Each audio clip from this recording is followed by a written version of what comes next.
Hello everybody and welcome back to the United Stand is the call-in show, and it's a very special call-in show because he's been waiting for a while. He's back from his holidays and we have Ricky on his first call-in show. Are you excited? Really looking forward to it. I've watched most of the shows and I think they're brilliant shows. So I've been dying to get on it, yeah. Honestly, guys, the amount of times I've done a call-in show and afterwards Ricky's texted me his thoughts on all of the call-in show and all of what you guys have said. So I'm so excited he actually gets to talk back to all you guys who want to join in the call-in show in the community and come and speak to us about a lot of different topics. We've had the league stories, we've had the horror show that was the Newcastle game, we've had Eric Ten Hag's press conference. So there's a lot to talk about, Ricky. Yeah. We've got our first caller. Let's get straight into it. And our first caller is Glenn. And he wants to talk about Rashford. So you've been talking about how poor Rashford's been for, I'd say, years now. A lot of the fan base is starting to get fed up with him in the way he's playing. Let's hear what Glenn has to say, and then we can get your opinion on it as well. Come on, Glenn. Glenn, are you with us? Yes, I am. I'm glad to be here. Glenn, thank you so much for coming on the show. Get started. Get into it, what you want to talk about. Right, I'm going to tread carefully here because obviously I don't know whether I get the channel in trouble. But it's something that I observed Marcus say when he got substituted at the Newcastle game. Oh, yeah. It was a kind of a close shot, and he tried to cover his mouth with his hood. And because it was a sort of a side shot between the two heads of the seats, I could perfectly read it. And I'm a little bit autistic, me, so I look at the mouth a lot more than the eyes. I don't know if a lot of people do that, but anyway. And he said two sentences, and I couldn't catch the second sentence after I replayed it numerous times. But I definitely caught the first sentence, and it was enough to really say, doesn't matter what the second sentence was, because he said, what the F am I doing here? And I definitely read it right. And on the match review with Mark, I put a super chat in saying, did you read Rashford? And Mark replied, no. So then I clarified it with another super chat, and it was hung in the air, nothing was said. So that was why I was thinking maybe I couldn't say something like this on the channel, because obviously you can't just say anything you want to say. But I've definitely clarified it, and because I was on live TV on Sky Sports, I checked it about 7 or 8 times, and he definitely said it. So, and his attitude on that pitch previous to it, performance-wise, just backs the point that he definitely said it, in my opinion. You know, so I just don't know what you think about that. Obviously, it maybe dropped on you a bit cold, and you need to be careful what you say. But he said it, mate. Well, and I'm surprised why it's not been ousted into the media more. Because if it was Martial who said that, oh my! You see how they went in on him after it, Keane and that. And I do get it. They're going off his past performances. It's not just that performance they're calling out, but they had to quantify it with Martial. Why? It's not needed. That performance, his performance on that day wasn't as bad as Martial's. Sorry, it was worse than Martial's. But they still dug Martial out, and I get that because of the previous. And I want to dig Martial out, but there was no need to quantify it with that. I don't think, because his performance was just enough to say it on his own. You know. If I may say, Glenn, I think it's a brilliant call. If I could just start a little bit with Martial, there was a you're talking about the pundits going in on him, and they did a piece at half time, didn't they, where Jermaine Jenas was saying it's really not good enough and Martial's not doing enough there. And what Martial did was he tried to block off the passing lane from one centre back to the other, so he's in between the centre backs. So when you're in between the centre backs, once the centre back starts moving up the pitch, you're already behind him. So Martial's then chasing Fabian Schär all the way to the halfway line. He's 2 or 3 strides behind him all the time. And I've seen that happen 1,000 times in Premier League football. And very, very rarely do you see a centre-forward actually catch the centre-back up, because he's obviously got the ball in front of him. He's got his body between you and the ball, and it's almost impossible to affect him. And all you can do is chase him so that he can't just stop and pick his pass and have all the time in the world. In that situation, and another thing that Jermaine Jenas said, by the way, was he goes past, I can't remember his exact phrase, but he certainly said goes past Martial and goes past Rashford like they're not there, or words to that effect. He didn't actually go past Martial. Martial was always behind him. Martial's chasing him across the pitch, and then he turns to go up the pitch and he's chasing him again. So he didn't really go past Martial. Martial was always behind him, but he did go past Rashford. So I agree with you wholeheartedly that Martial come under more criticism than he deserved compared to one or two others. But don't you think that's where we're at the moment? As a club, as a team, as let's quantify it as the whole thing. I think we're a West Ham United at the moment, so I don't think Eric Ten Hag's doing that bad a job. Obviously, there's a lot of issues that us fans are calling out. More football intelligent people and less intelligent football people are seeing these mistakes. But I think he's learning on the job, because the jump from Ajax to United is massive anyway.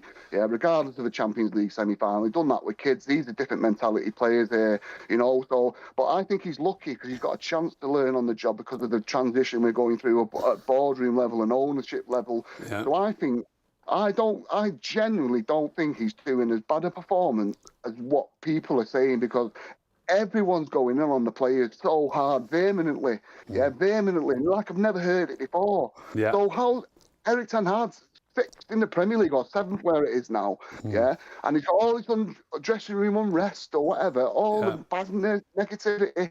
I'm saying, from Ajax to United, he's handled this, I don't think, much better than a lot of other higher caliber so-called managers would have done.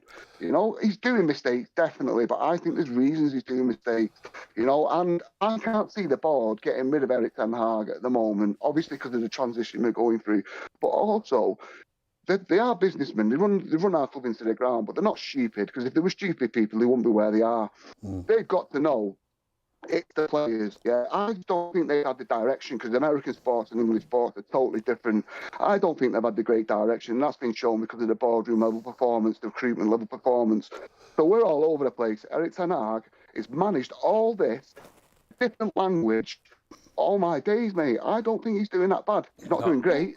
Can I just say, Glenn, there's one thing that I am worried about, extremely concerned about, and it's I don't think this is a difficult thing to rectify, and funnily enough, we were just chatting about this before we went live. We so often, and it was the same under Ollie, we so often get caught with too many players up the field. This is why we're letting, I know it's it's all right saying it's a one-off. You know, we let 7 in at Anfield, we let 6 in against City, 4 at Brentford, and we're lucky, even though it didn't happen, we were lucky not to let 4 or 5 in at Newcastle. And these things are happening so often, I think, because the team shape when we're out of possession isn't good enough, and I don't believe that's a difficult thing to sort out. I honestly believe I could sort it out if I went in there tomorrow. You only got to tell each player what you expect of them when the ball is in their third. Do you understand what I mean? Yeah, but Ricky, they've got to do it though. They have got to do it. Yeah, I agree with that. Yeah, Newcastle was a better coach team than me, than United on that game. They did. But I'm not having Eddie Howe as a better coach as Eric Ten Hag. Yeah, I watched Ajax when he was at Ajax. Yeah, and some of the football he played. So that's why I'm looking at Ten Hag and I'm questioning him. But I'm not calling him out yet because I know what he's capable of doing. Glenn, thank you so much for the call. Sorry, we're just gonna have to move on because we've got to get through different calls. But thank you so much because you spoke really well. Then. Absolutely excellent call. Thanks for ringing, mate.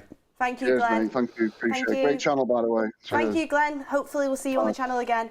Ricky, great first call. I like it because Glenn and you obviously had different opinions, but what he's saying, for me, is I think he's speaking truthfully. I really wanted Eric Ten Hag to come into the club off the back of what I saw him do at Ajax. Of course, it's different moving from Ajax to Manchester United, but I agree with him in the sense of, I say people think you bring a new manager through the door, it just changes straight away. You've had managers here that you liked, like Louis van Gaal, and you know, even he couldn't change things around. I think just to pin it all on a new manager, we've seen for years that hasn't worked. So it'll be interesting. Let's get the next caller in straight away. We have Kosa talking about dressing room leaks. Andy wants to talk about the Martial situation.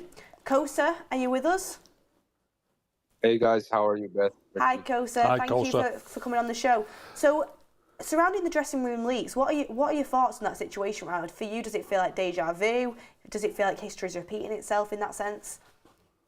Well, it feels like the same old story, like what has been happening to the club since, to be honest, Fergie left. So I was at home. I just went off from training. I had a tennis match and went home. Just wanted to watch the United Stand channel, and then I went up, opened the Twitter, and I saw these leaks, rumors, like what happened, and I got so angry that I just wanted to throw up because the first and foremost, the issue what I had with the leaks is firstly because when the United Stand made a thumbnail about Marcus Rashford's future or something like, which wasn't even a doubt for his future or something like that, but when his actual teammates are leaking the stuff from the club and the people who know I'm sure he knows who leaks the stuff do the things like that, and he's not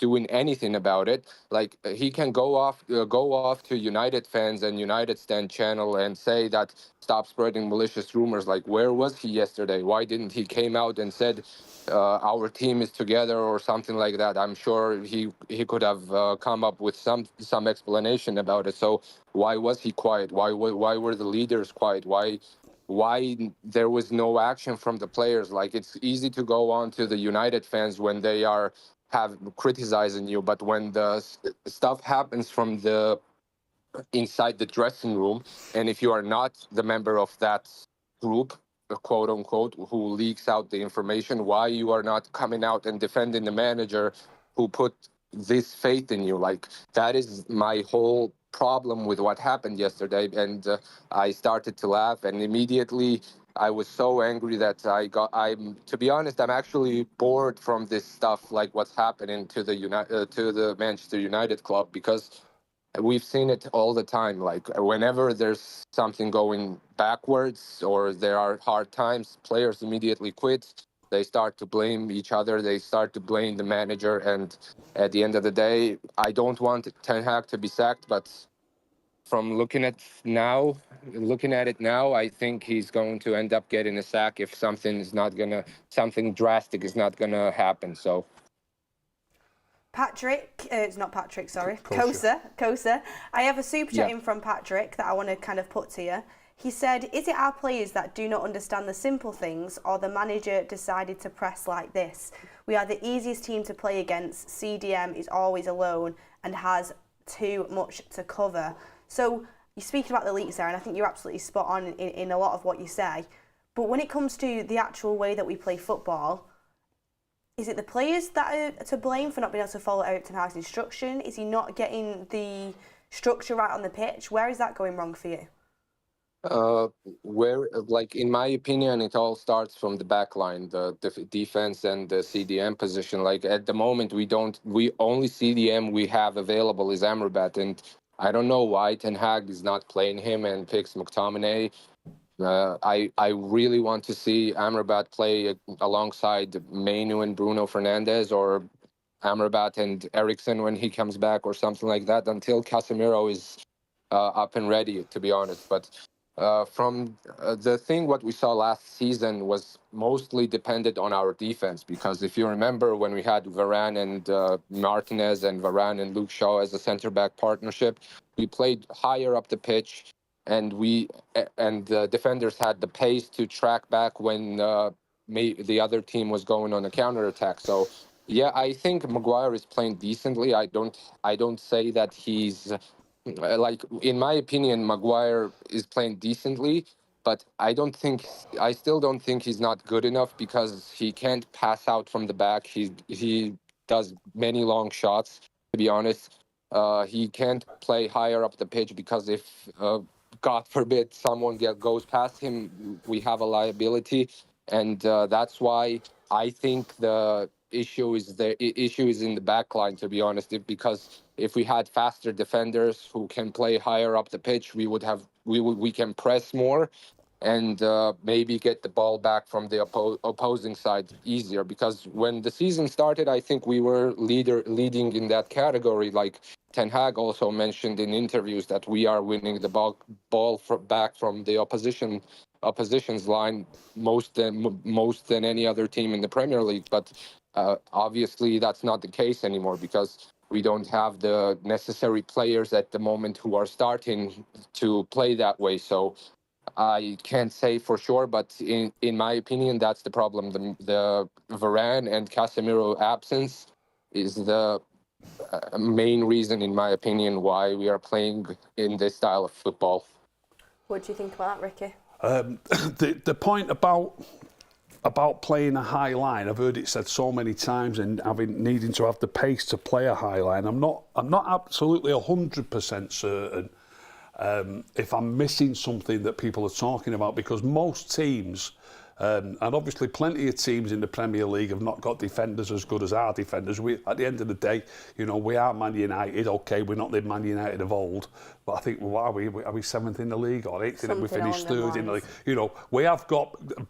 I'm not saying we haven't got players as good as City. We haven't got players as good as Liverpool, but we've got good players. Now then, the way football works is like against Newcastle, we got pressed back and we're defending the edge of our box for long periods of the game. And the reason we're defending the edge of our box for long periods of the game, the main reason, is that we can't get the ball off them. They're passing it around, keeping us pinned back. But whenever we do get the opportunity to get out, whenever we do get forward, our back four pushes to the halfway line, just like every back four does.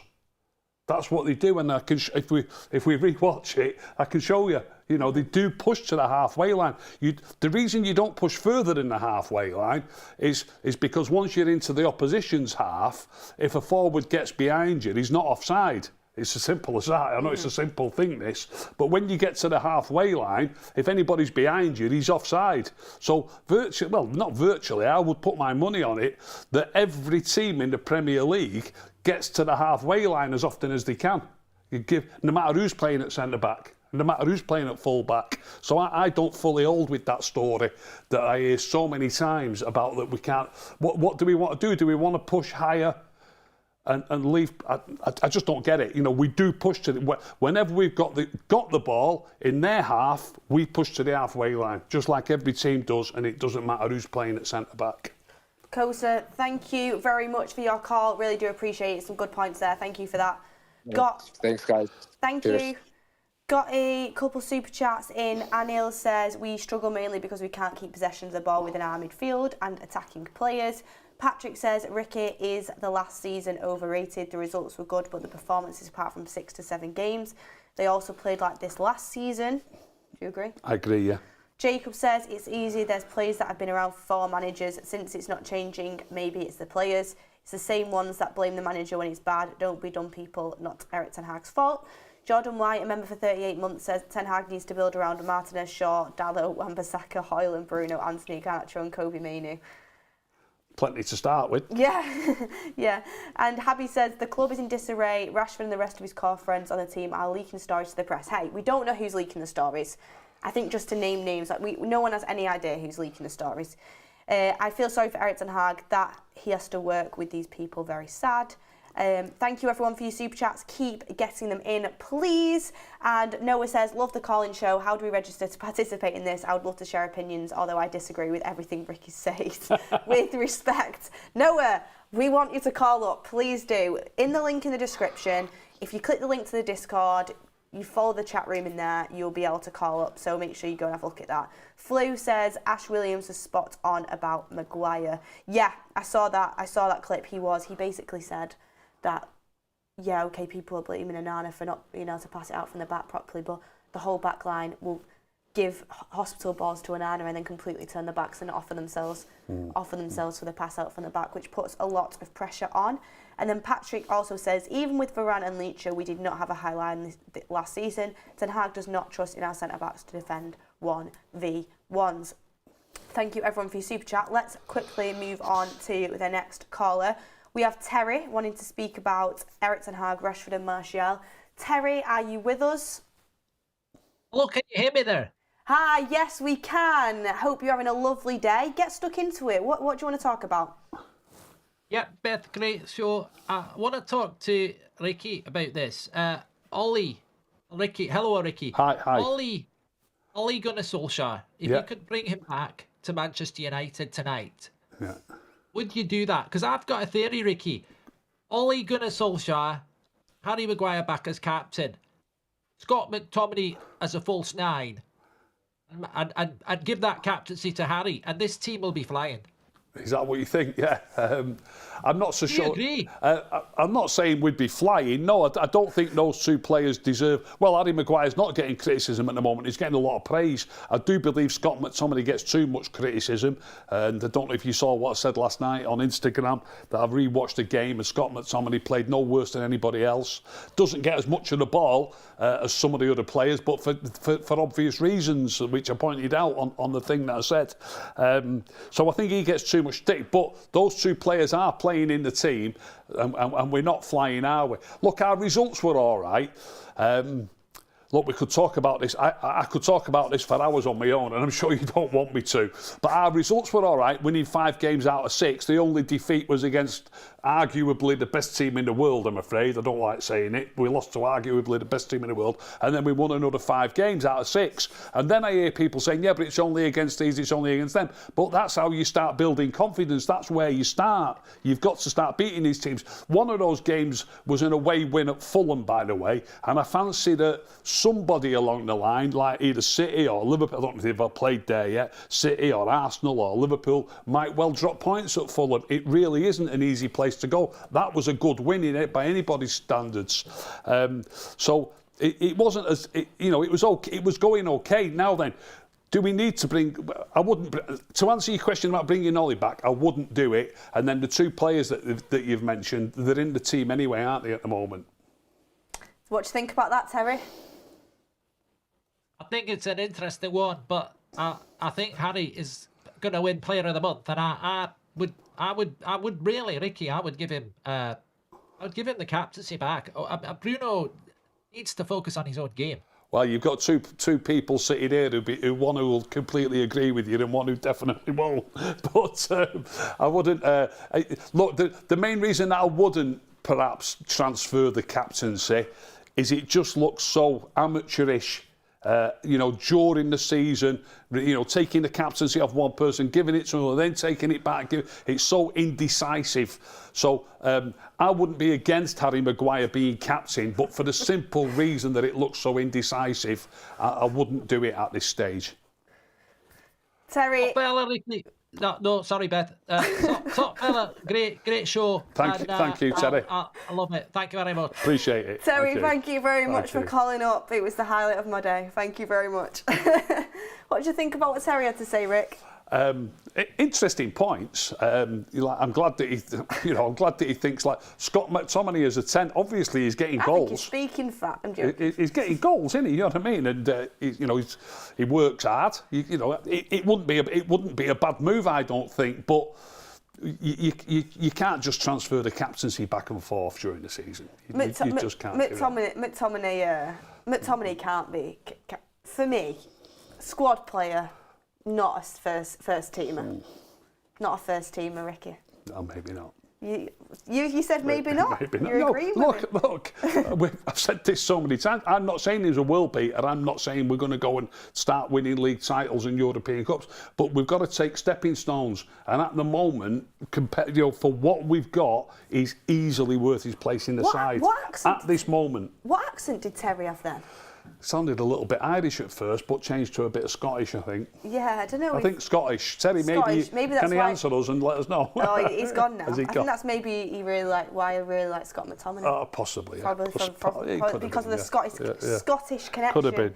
Sounded a little bit like Birmingham and Scottish mixed. At Hill Aravind, some players want it easy at United. Remember Ten Hag mentioned during this pre-season. Stand with Eric Ten Hag, fans need to realise players are the problem. McTominay goes and that's why he doesn't get the ball.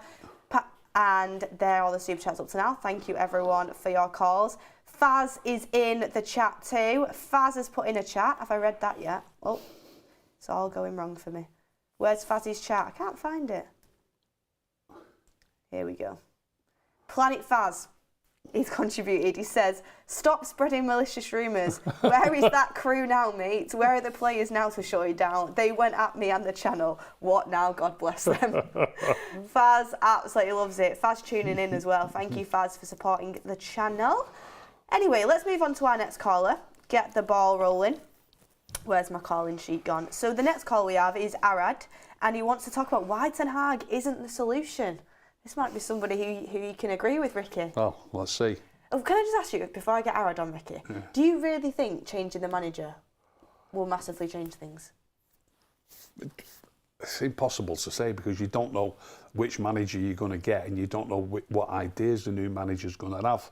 Do you understand what I mean? I think we need to be playing better football. We need to be understanding better team shape. Why has no manager been able to do that post-Fergie? Why has no manager... That's a fantastic question. Surely. I mean, we have had some better times, haven't we? You've got to look behind the surface a little bit. Well, how can every manager come here and fail? And these are good managers we've brought into the club.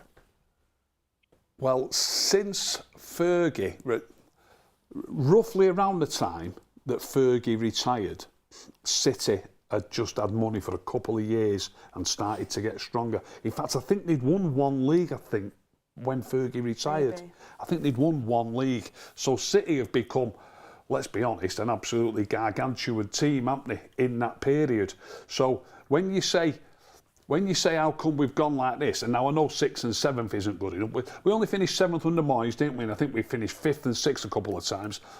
Obviously, that's not great. But when you talk about us, we can't. What we want to do is we want to win Premier Leagues. Now, a lot of people won't like what I'm going to say next, and I understand that. But if Fergie hadn't retired, that wouldn't have stopped City becoming such a gargantuan team, and Liverpool during that period. They had I think they had 2 seasons, Liverpool, where they got more than 90 points and came second.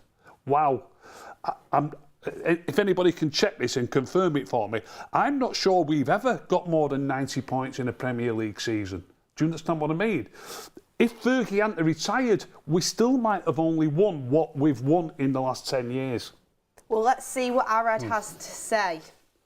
I think we would have been miles better off if Fergie was still here in his prime, of course. But obviously, eras don't last forever. But you see, it's an interesting point you make. Arad, welcome to the show. So how come you don't think Erik ten Hag is the solution to Manchester United? And what do you think the solution is? Well, hi Beth, hi Ricky. Thanks for having me on. I just think that sometimes we want it to be black and white. So it's either that Ten Hag is the problem and he's got to go, or he's about to win us a league title. And I just don't think it's got to be that way. He's not the problem at the football club at the moment. I think it's pretty obvious that we've got a core group of toxic players that can't take any pressure, can't take any criticism. And certainly can't win us any games. So I think all of that blame often gets shifted onto Ten Hag. And I also don't think he's the solution. So I don't think he's necessarily the man to deliver a league title. But I'd certainly get rid of every single toxic player at that club before we consider sacking him, if that makes sense. And it also, was an interesting thing I read today that, Arteta had one player from when he first started his reign at Arsenal. There's only one player in his starting 11 in his last game. Pep and Klopp, obviously 0. Ten Hag had 6 players in the starting 11 against Newcastle that were the same group of players he took over from. Can I come in there? Yeah. Well, first of all... No, Ricky, not allowed. well, first of all... First of all, obviously Pep and Klopp have been in charge a hell of a lot longer than the other managers, so you are going to have a turnover of players in that period of time. But even Arteta, I think he's been in charge at Arsenal 4 years. Is that right? I think he's been in charge at Arsenal 4 years, so it's not surprising that his has, turned over enough. And yet Ten Hag, did you say he had 6 players in the lineup that were here when he started? Yeah. I don't think that's a surprise, and I don't think it's anything to write home about one way or the other. He's only been in charge 18 months. He's almost trying bound. to say Arteta got the time, even when he was struggling. Do you know what I mean? To build that team, should he not at least be allowed the time to build his own team? Yeah. Okay. Yeah, that's what I'm saying as well. I think we're judging Ten Hag on almost half a project, and it's kind of trying to, if you judge a jigsaw puzzle before it's finished, you probably think it doesn't look too good. Yeah. But I think if we let him probably finish that project, get rid of the core group of, toxic players that we keep mentioning about. And these are the same ones that sacked 3 managers before him. Well, so it's not as though changing this manager changes much. You know what I mean? We might play a little bit better, but we're not going to win a league title, are we? Now, I know there's 1 or 2 players injured.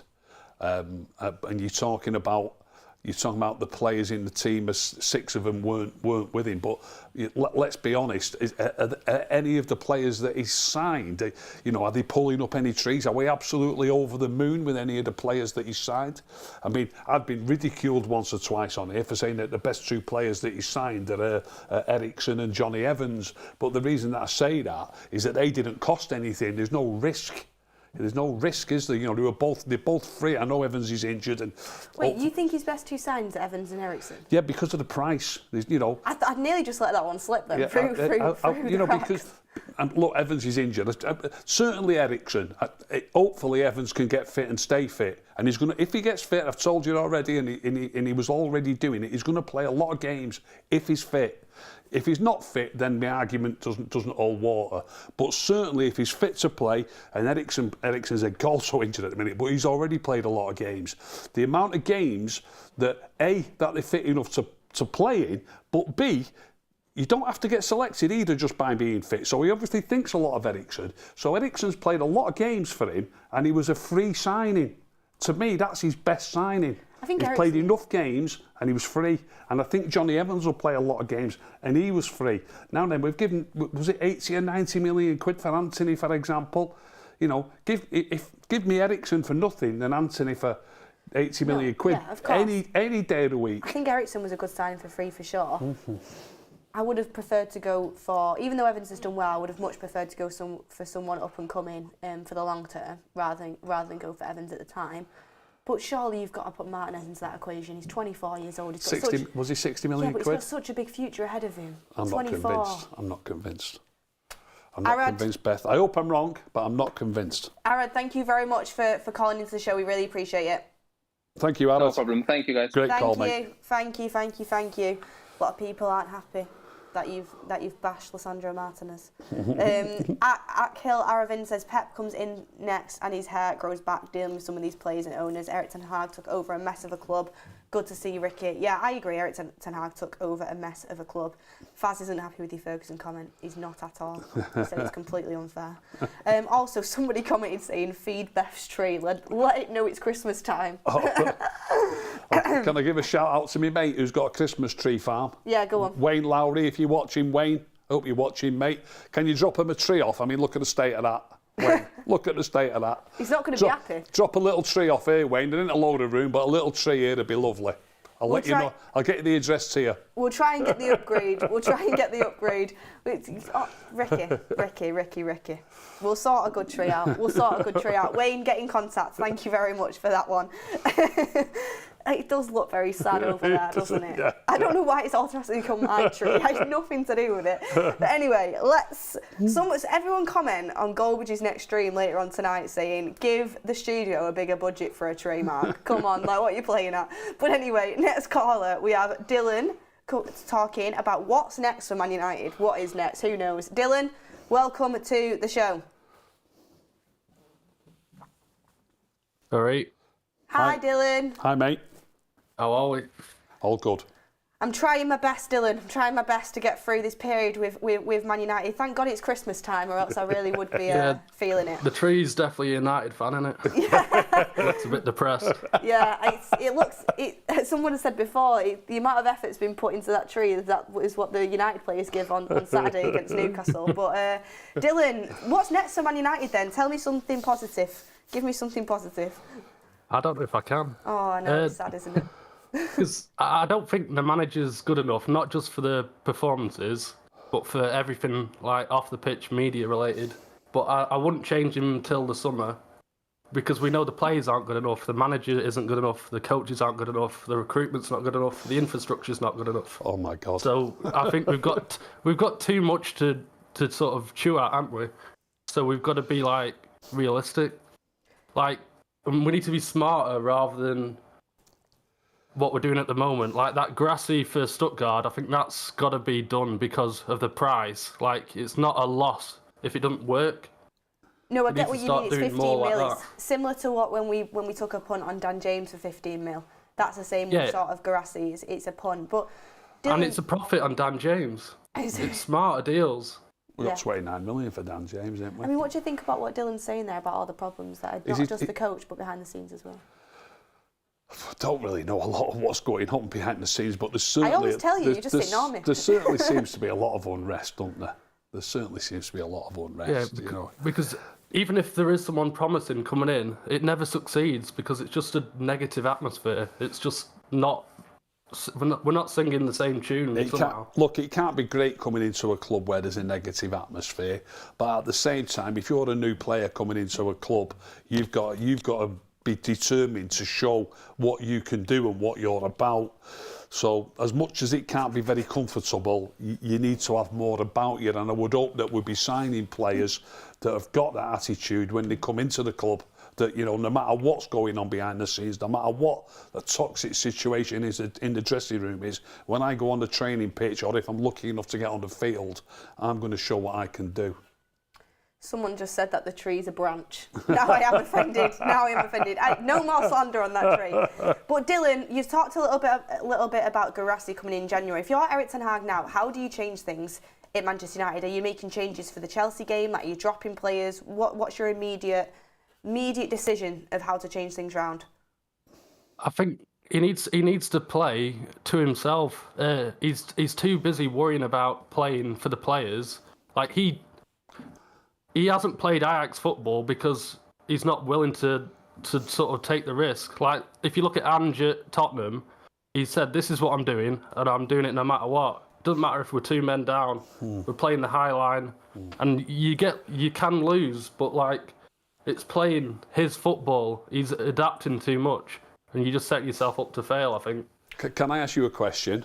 Are you surprised when he speaks about not being able to play the Ajax way? Are you surprised of the treatment of Donny van de Beek since he came in?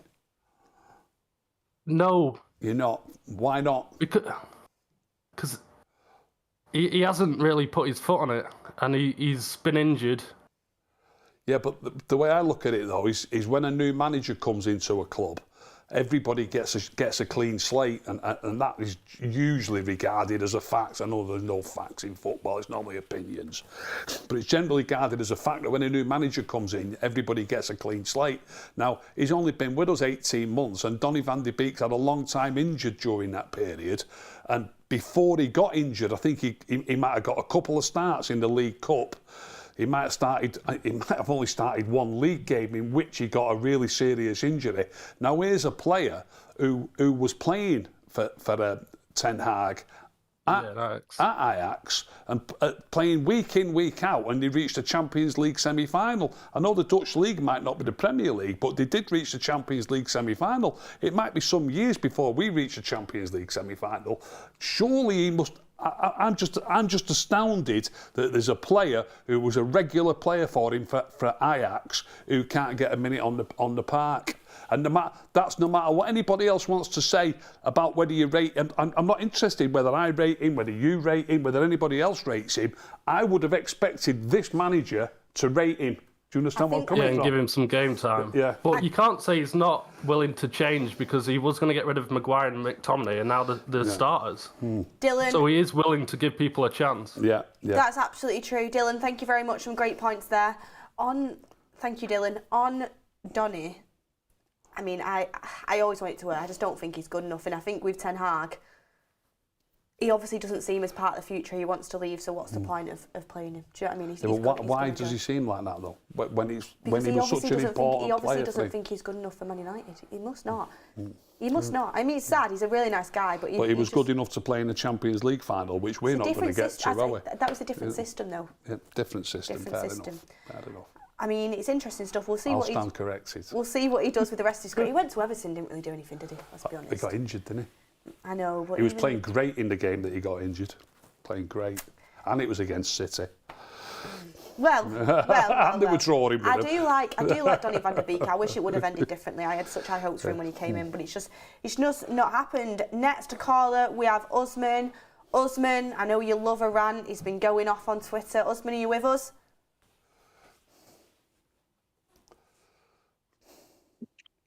Usman? Hello. Sorry, I always forget to mute. How are you guys doing? How are you both doing? You good? Sound, Usman. You I think okay, I'm better mate? than you, Usman. I've seen you very upset on my social media. I am. I was just saying to Right. I'm honestly so fed up with this. I'm actually just done. Like, just what are they doing? Like every single day we've got new stories. Like it's completely relentless. Like my mates that support like Tottenham and Chelsea, etc. They're like, even we don't have it like every day. It's just ridiculous. But I just want to talk about Marcus Rashford and the Martial scapegoat situation because I'm actually just fed up of this fan base. And this isn't directed at either of you two. Obviously, Ricky loves Martial, but for me, I just can't understand the logic of why Martial is getting scapegoated. The guy barely plays. He's a bit part player. He's leaving at the end of the flipping season. And for some reason, all I'm seeing on social media and within the press is Martial's one of the reasons that United aren't being successful. I'm sorry, what has Martial got to do with anything? I mean, I'm tired of our fans scapegoating players, but if you're going to scapegoat a player, at least scapegoat the right player. Because for me personally, the biggest indictment of Play FC is Marcus Rashford at this football club without a shadow of a doubt. I can't believe Martial's name has been brought into it because he barely plays. I mean, Rashford for me is the biggest problem when you're talking about players by an absolute mile. I mean, he has some form of like God-given right that he has to play every single week, regardless of his performance, regardless of his work ethic. And for me, if Ten Hag's going to change the culture, he needs to drop Rashford. And I'm not saying drop him for one game. I'm saying indefinitely drop Rashford. I don't understand why certain players consistently get preferential treatment, regardless of the manager. You saw it under Oli as well. And again, Rashford, whatever Rashford does, he seems to find his way to the team. If it's not left wing, he somehow starts in strike. When we all know he's not a striker, somehow starts on the right wing, or we all know he can't play right wing. He's actually gone on record himself. You can check the video. It's there. I don't know if it was with Gary Neville or not. He's gone on record himself saying he can't play right wing, and he's still getting into the team when he's not performing. And the biggest issue with this whole Rashford saga, it comes down to Ten Hag. And I'm sorry to keep bringing Ten Hag into it, but you can't go on record and criticize Jadon Sancho publicly. Again, it wasn't a big issue with his comments, but he can't go on record and say he's not working hard enough. That's why he's not in the squad. Okay, that's fair enough. But you have to have the same energy for every single player. And I've got to be honest, I don't actually care if the players are working hard enough in training. All I care is if they're working hard enough on the pitch. And guess which player is not working hard enough on the pitch? Marcus Rashford. He's walking. He gave Livramento every single opportunity he could possibly get to attack Aaron Wan-Bissaka in a 2v1 scenario. He essentially left his teammate hung out to dry in the entirety of the first 45 minutes. And I'm sorry, there's no excuses. Why is he coming out at second half? That's on Ten Hag. Osman, it's an absolutely fantastic call, mate, and I can't agree with you more. Marcus Rashford at the weekend, although he was particularly poor at the weekend, but he's had 10 or 15 games similar to that this season, and Martial gets the odd start. You know, he started against Everton and played well, and we won 3-0. I know it's only Everton, but, 3-0 still our biggest league win of the season. Then the following week, he struggles. But, look, you're going to struggle. Any striker would have struggled for us in that game, playing up front with two wingers who can't get behind and get the ball over, and obviously the midfield. Look, we just can't get a foot on the ball, can we? We got dominated virtually from start to finish. It was an horrendous game to play in as a centre forward. I would never have liked. I played centre forward myself, and I would never have liked to have played in that game as a centre forward for our team. I mentioned something yesterday that Alexander Isak played up front for them, and if we'd have swapped and Martial would have played for them, it'd have made no difference. They still would have battered us, and Isak would have got just as much of the ball as Anthony Martial got. And the situation about Martial getting absolutely pilloried when he's played when I say one game like that, he still played better than Rashford did, by the way. He still got hold of the ball a few times. He beat a couple of men and won a free kick when they tripped him up 10 yards outside the box. Should have got a yellow card. Nothing absolutely fantastic, but still better. You know what I mean? Still better. And, and he gets back to defend. You remember him winning the ball back in his own box, 5 yards from the dead ball line, Martial? The commentator actually said he was lucky there that he didn't put his hands on the fella's back. He might have got a pen. Martial, he did what he could do in the situation that he was in. He certainly didn't play anywhere near as poorly as Rashford, and yet it's him who's getting pilloried. It's not even close. Yeah. It's actually not even close. And the fact that Ten Hag's got the, again, for me, Ten Hag's having a go at Martial for not tracking back. I think it was Fabian Shaw. That one incident. He's well within his right to do that, Ten Hag. I don't have problems with him doing that. But why is he not doing that to Rashford? Rashford is literally letting Livramento run through on goal. For the entire that's another great point. It's another great point. I mean, look, Fabian Schär ran all the way to the halfway line with the ball, and people might say, "Wow," but at least Martial was chasing him. He was a yard or two behind him all the way. Rashford was standing still when Livramento was running through. Literally walking. I think a good question to be asked in one of the press conferences is to Ten Hag: is it part of your game plan that Rashford doesn't track back?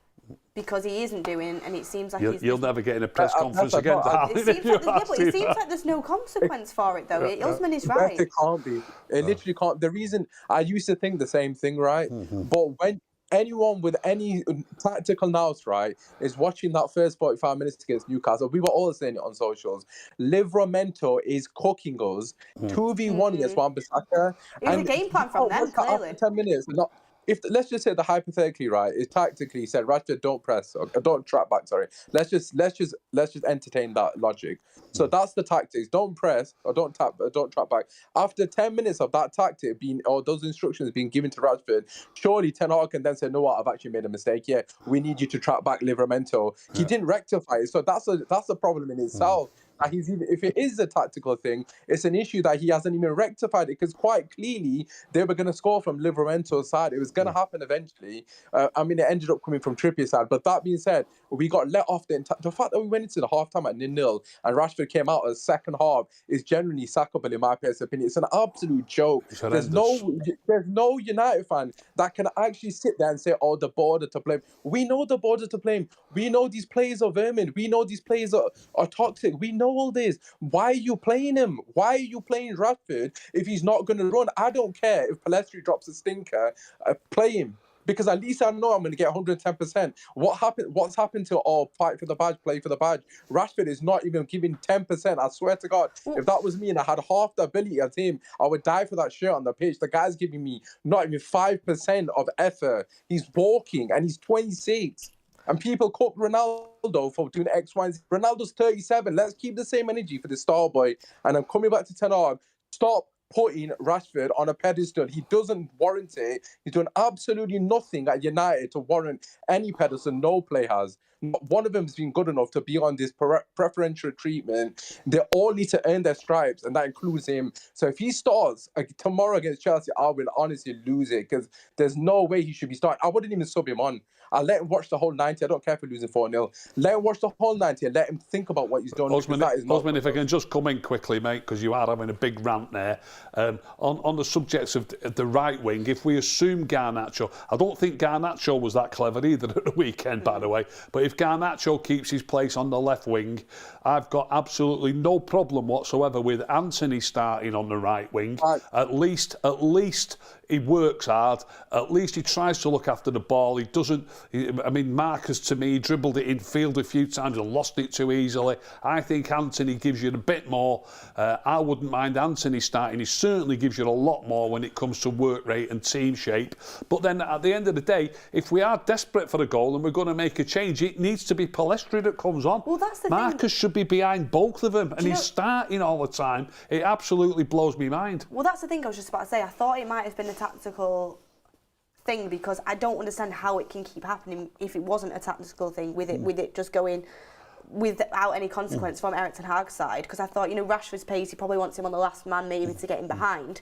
But then I'm thinking, Anthony plays on the right wing and he tracks back constantly. So surely that's the way. And Anthony's even said before that under Erik ten Hag, that's part of the game. You've got to track back and you've got to defend. So it is mind-boggling to me. But ultimately, I think you should prepare to lose it tomorrow, because I think Rashford will start, to be honest with you. But thank you for the call. Thank you, Osman. Thanks a lot, mate.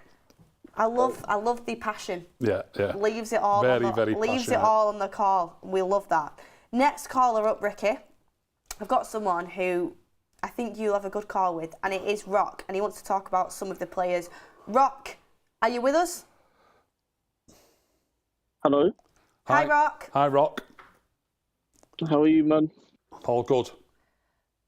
Rock, I've heard you disagree with Rick. Well, you not necessarily spoke to each other and disagreed, but I've heard what you've had to say before. I've heard what Ricky had to say. I have a feeling you might disagree on a few things, but you want to talk about the players. Are you unhappy with them like a lot of the United fans are right now? Where are you at with it? I am fuming. Oh my God, I couldn't believe what I saw in that game. And I think I've got to make it clear to people. If people say, oh, drop Rashford, yeah, put Garnacho in, it's not just about one switch or two switches. That performance from the team was disgraceful. Forget tactics, forget any of that. They at least should have just ran. They at least should have put in some effort. Every single one of them players. I'm not gonna just say it's just Rashford. It was all of them were disgraceful that day. And if it was up to me, majority of them would have been dropped for tomorrow. But other than the players, I've got to talk about Ten Hag, man, because I came on here before the international break and I said I believe in Ten Hag that he'll make the right decisions after the international break, and he hasn't. He's made wrong decision after wrong decision, and I'm getting fed up with it. We can't get an alternative, but we can't keep having this manager making stupid decisions constantly. What decisions that he makes are you unhappy with? Because I agree, I think a lot of fans who are very much Erik ten Hag in are starting to lose a lot of patience with him. I mean, I'm starting to lose a lot of patience myself, even though I do want him to stay as manager. So what decisions are you unhappy with? The first thing is, right, we got injuries, no problem. Right? You got to adapt to injuries. If you're gonna play Harry Maguire, you cannot play a system with one CDM and your midfield being a man-marking system. Impossible. Absolutely impossible. He should have the tactical nous to realise, if I'm going to play Harry Maguire, you have to sit back and counter. That is the only possible way. Yet he's demanding that our team still play out from the back with Harry Maguire. And Ashley Williams said it perfectly. The amount of times when Onana has the ball in his hand and Maguire goes hiding, he pulls inside inside of the pitch, points to Wan-Bissaka, or says to Onana, "No, not me right now." It's appalling. He didn't have a good game at Newcastle. Luke Shaw didn't have a good game against Newcastle. I'll tell you why. Because when they played out the back, they gave it away immediately, and then of course you're gonna get an onslaught of attacks, and then your blocks and your headers are gonna look good. But you're the reason why it's happening, because you're just kicking the ball up the field. Ricky, what do you think about that? I agree with a lot of what you're saying, but I thought Luke Shaw played well. Yeah, I'd love to. I've already rewatched it once, and I'd love to rewatch it again with that in mind about the players giving the ball away from the back. But you know, Luke Shaw's a quality passer of the ball, and is it not as much to do with the way they're pressing and the difficulty our midfield players have got of finding space to receive passes? And you know, I'm pretty sure Luke Shaw would be good enough to play for any team in the league, and I mean any team in the league. And his passing to me is absolute quality. There was, in fact, the goal came. The only goal of the game came from Luke Shaw passing a ball to Garnacho, and I was gutted that it was Luke Shaw that gave the ball. But the ball was a perfectly respectable ball. When you're playing football and you're aiming it at a forward, whether it's a winger or a centre forward, you play the ball at the player. And that's what Luke Shaw did. He played it at the player. But Trippier just out-muscled Garnacho, bullied him out of the way, and it led to the goal. But it wasn't a bad ball by Luke Shaw by any stretch of the imagination. It was our young winger. Look, he's a young kid. He's got a great future, but he's not powerful enough. He's not strong enough against the very best players. And Trippier to be honest, Trippier looked like a man against a boy. So I don't think that was to do with. I know you've not mentioned the goal. I've just mentioned the goal, but I don't think Luke Shaw's passing let him down at all. Maybe one or two, but that's going to happen to every player. You know, people do that all the time. They want to pick on some, whether it's Luke Shaw or Matt Tominey or whoever it might be. They'll go, he's give it away. He's give it. You know, they're going to once or twice, But I think overall, in general, I think it's very harsh picking on Luke Shaw from the weekend. Very harsh. Can I just counter that point? Can I just counter that point? Quickly, yeah. Right.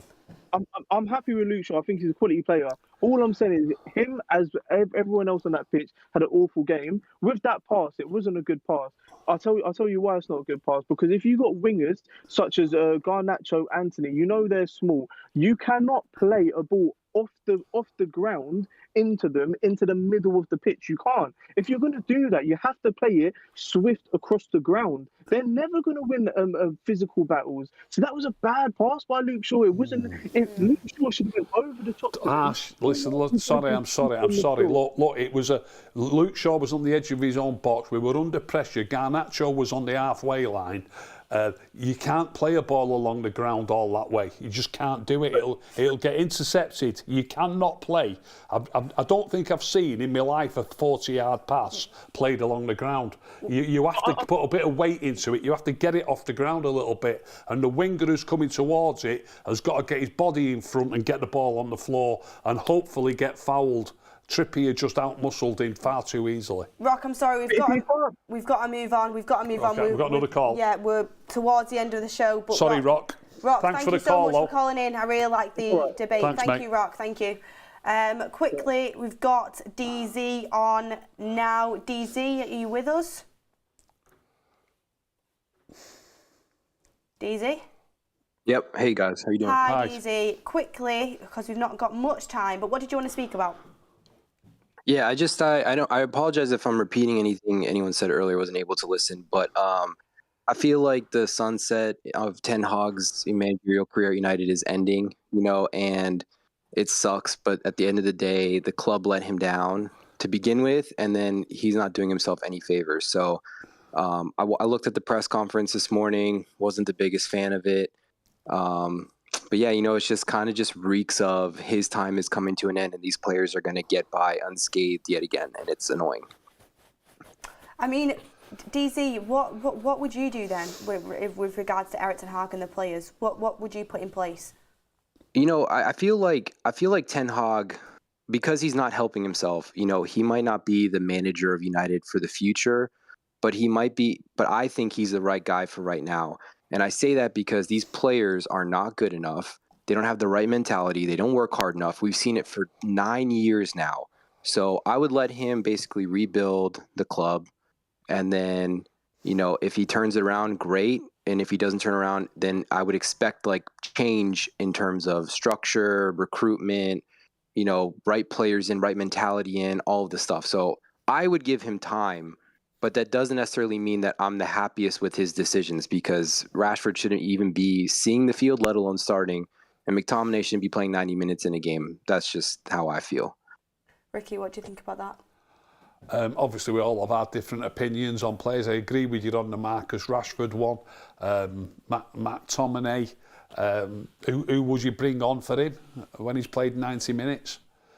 Yeah, I mean, look, I think McTominay has assets that could potentially help a team winning aerial duels, maybe being when we're on the front foot, not necessarily when we're defending. So I probably would have started with Amrabat and Mainu in defense. And if we go down 1-0 and you want to attack, that's probably the time to bring McTominay on to play for set pieces, corners, because he does win a lot of headers and stuff. But in terms of dominating possession, there are a lot of issues with our team, but he doesn't necessarily help, in my opinion. What do you think about Kobe Mainoo? I'm not criticising the kid, and I don't mean it in that respect, but what do you think about starting Kobe Mainoo in such a difficult fixture as that? I noticed that he didn't start him in Istanbul during the week, but then he did start him at Newcastle, which for me is an even, you've got a similar atmosphere and you're playing against a much better side. I thought it was an error. What did you think? Yeah, look, I think if we weren't playing 3 games in 6 days, Mainoo probably would have started in Istanbul. So I rate him the appropriate amount. I think there's a very high future, high ceiling, and he looks like a very promising prospect. I'm of the opinion that this season is a wash and we're not going to achieve anything other than maybe getting 6th place, 6th to 4th, depending on how other teams do, right? So I would probably defer to playing these young kids over these guys who are overpaid, don't want to work, and arguably have one foot out the door if the fans had it their way. So I probably would have played him all 3 games, but maybe not in 6 days. And I think that was the logic behind, Ten Hag's selection. DZ, thank you very much for your call. Thanks, guys. Take care. Great call, DZ. Thank you, DZ. A pleasure as always. Last and final caller, quickly. We've got on the United Stand's very own. We've got Faz on the line, Ricky, called up especially to talk to you. Hi, Faz. Faz, are you there? Is the only one? I thought you was the only one who couldn't get through then. How are you, mate? Oh, you guys hear me? Yeah, got you now. Yeah, we can hear you now. Okay, great. Listen, I'm here to tell you that this manager needs to do better. Yeah. To do better. Stop constantly saying, drop this guy, drop that guy, drop this player. Players are leaking. Get a hold of the goddamn club. Every single manager post Sir Alex Ferguson, we have said players issue, players issue, players issue. He wasn't good enough. That guy wasn't good enough. This guy is a league. Ronaldo is the issue. David De Gea, Lingard, freaking Henderson. Always someone's an issue. Get a hold of the goddamn club. Ten Hag has done the best thing in Manchester United today, which is ban some goddamn journalists. Well freaking done, mate. You finally had some balls to ban some journalists. We'll have some more balls and make some correct decisions during the game. Do the right things. Tactically, what about making some more correct decisions even before the game, Faz? Wouldn't that even be better? Yeah, 100%. 100%. Stop having favourites. Stop lying to the fan base, saying you're picking players on training performances. Stop saying you'll have a word with Marcus Rashford. He's gone past that, mate. You're in your 2nd season. We're crying out to see what you did in Ajax. That's why you came here. Unless you're telling me you've lied in your CV. Unless you lied in your CV to come and get a job in Manchester United, knowing full well that you're going to work under the Glazers and the type of organisation we are. You knew the beast that you're dealing with, and you're now failing. Get a hold of the club, get tactics right, win some games, even if it's dirty, and then we will back you. That's how you do it. I kept saying it. It's not my job to back you blindly and prove my point right. It's your job to show us what you're building. What he's been building in the 2nd season is beyond shambolic, beyond diabolical, and he's regressed. Whether you like it or not, he's regressed. The squad has regressed. The fact that Ricky can sit here and say that Eriksen and Johnny Evans, 2 players that are 30 plus years old, are his best signings is absolutely diabolical as a manager. It's diabolical. The fact that he's not been able to bring in some players that can push us forward. Yeah, but he's spent money on players. It's not anybody else's fault. The players that he's signed for massive bucks, is it? It might be with one or two of the players, but he's spent enough money on players that were clearly his own choices. Ricky, he's not improved anybody. No. Who has he improved? You are a coach. You have worked with Bayern Munich's academy. You clearly know how to coach players. Donny van der Beek is one, for example. What have you just thinking of the players that he has inherited? How have you added value to Manchester United as a manager?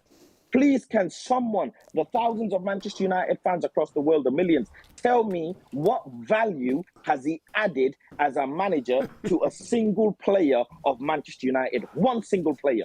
He's not. He's yet to get Rasmus Højlund firing in the Premier League, and he's a young lad in himself. Yeah. In the Champions League have gone to waste. He's bottling, he's out of his depth, and he's learning on his job, and just accept it. I'm happy for the manager to say, listen, I've got nothing against him. I don't want Man United to fail, but if you're not going forward, I'm not going to be on this train. And like I said before, Bayern are going to come with their artillery and flatten us, and Liverpool are going to dig the grave and bury us in the coffin. And mark my words, that's what's going to happen. Faz, you've made me more depressed. Thanks for ending it on this note. Thank you. No, but a lot of what you're saying is absolutely true. Like the signings thing, it is ridiculous. But I think you've just got to stick in there for the long haul. Faz, how long is it until you make your decision on Ten Hag? How many weeks is left? If he doesn't get him back in blood in the Liverpool game, I am freaking done with him. I don't care. I can already see the Liverpool fan forum now. Ten Hag's opening words. Fazzy's opening words. By the way, the 1.5 has gone down to 1.1 this season, and he's still playing. Hold on. Can you hear me? I can hear you, just yeah. Last words, Faz. Go on, mate.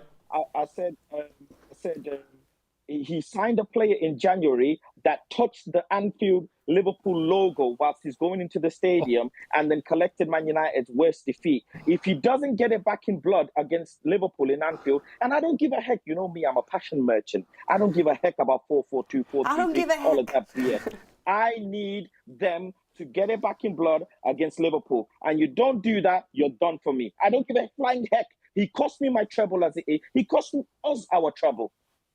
Thing on land that we had as Manchester United fans, he cost it us. And I'm not going to let it happen again when he gets flattened by Liverpool and Liverpool Warriors. If he doesn't get it back, he's done, because he doesn't know what it means to be a Manchester United fan, and he doesn't understand what it means to be managing this club. Faz, thanks for your call. Thanks, mate. Very passionate. Love See you it. soon. Faz, see you soon. I'll see you next week, Bayern Munich. Yeah, because you have to Spain. Faz, I'll see you tomorrow. Thank you everyone for watching. I thought I'd bring the tree back for all its glory. Has anyone got a name for the tree? Someone just said in the comments, is it a cactus? No, it's not. Let us know the name for the tree and I'll name it and I'll get it a bit more jazzed up, and you're going to ask your mate Wayne to sort us out with maybe like a daddy for this tree.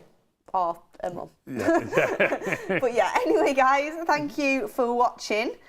Thank you for watching the call-in show. Absolutely loved it. Thank you to all of our callers. Ricky, do you like your first call-in show? Really enjoyed it. It was brilliant. Some great callers. If invited, I'll be here. Yeah, sorry. No, you're going to be back. I'll be asking to come back on very, very shortly whenever you're back in the UK, because you're back off on your holidays. But thank you everyone for watching the call-in show. We appreciate you guys. Make sure you hit a like on the video on your way out as well. Thank you everyone for watching. We will see you on the next one. Goodbye everyone.